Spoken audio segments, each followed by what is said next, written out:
jërë ngeen jëf ku takk màgget wala fi ne boo taxanewul ab sedd dana la rey Amadou Ba mi ñu def candidat bu Benno Bokk Yaakaar l'Observateur nee nañu ma nga ca waar wa tàmbalee bay ubbil yéenekaay bi Petit Palais di këru premier ministre bërki démb dafa soppeekoon doon quartier général bu waa Benno Bokk Yaakaar ay responsable yu mag yu nekk ci majorité bi ci ñoom ñu ràññee ci ay cadre yu bokk ci APR ak ay kilifa yu bokk ci cabinet politique bu président Macky Sall ñoo daje woon ci Petit Palais muy ci kër premier ministre doon fa def seenu réunion ngir namm seeni ngànnaay nas fa seeni pexe yu ñu mën a attaquer élection présidentielle yu 2024 ci réunion ba l'Observateur nee nañu fa la ñu jibalee xalaatu fexe ba dellu si ñi bëggoon a dem ak ñi nekk ci tànki dem muy Aly Ngouille Ndiaye di Youssou Ndour di Cheikh Tidiane Gadio di Serigne Gueye Diop maire bu Sandiara di Ndiol Bawol Ndonga Ndiaye di Mary Teuw Niane ak Mame Boye Diao moom Diao Kolda moomee sox l'Observateur nee nañu am nañuy xibaar yu leen xamal ne jot naa déggante ak Amadou Ba ci téléphone ngir ñu seet nu ñuy def ba gisee ngir toog waxtaan Tribune mel ne ku naan ñu ci xët mu njëkk ñoom la rek ñoomu nen la ñoom waa APR ñooy gérante ci seen biir candidat bu Benno Bokk Yaakaar bi di Amadou Ba bi farandoom yi jàpp ne dafay gagné élection présidentielle 2024 yi ca premier tour ba journal Sud Quotidien mi ngi ñuy wax ne du yombe noone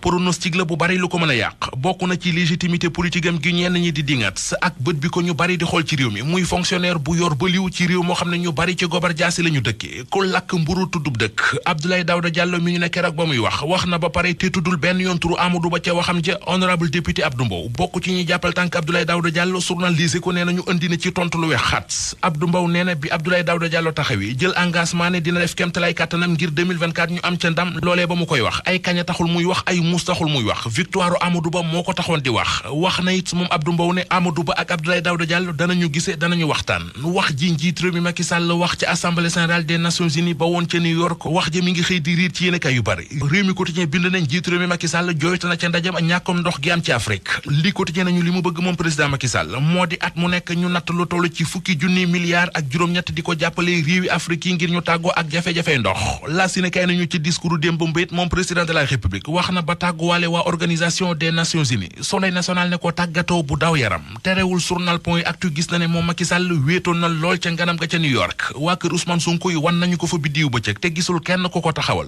kuro Macky ma ko doon jéem gaañ a xaw tuuti ñu muraake ko fa Farba Ngom mi ñu dénk wàllu mobilisation ak wàllu propagande ca diaspora ba point actu nee nañu deful woon rolam ndax bokkuloon ci ñi àndoon ak président Macky Sall ca New York fot tàggalewul mbaam ak noppam faat nañu Pastef ci Sénégal waaye Pastef juddu na ca bitim réew journal L'Info moo ñu ko wax ba di ñu xamal ne lu toll ci fukki parti politique yu nekk ci Afrique ñoo booloo ànd taxawal Pastef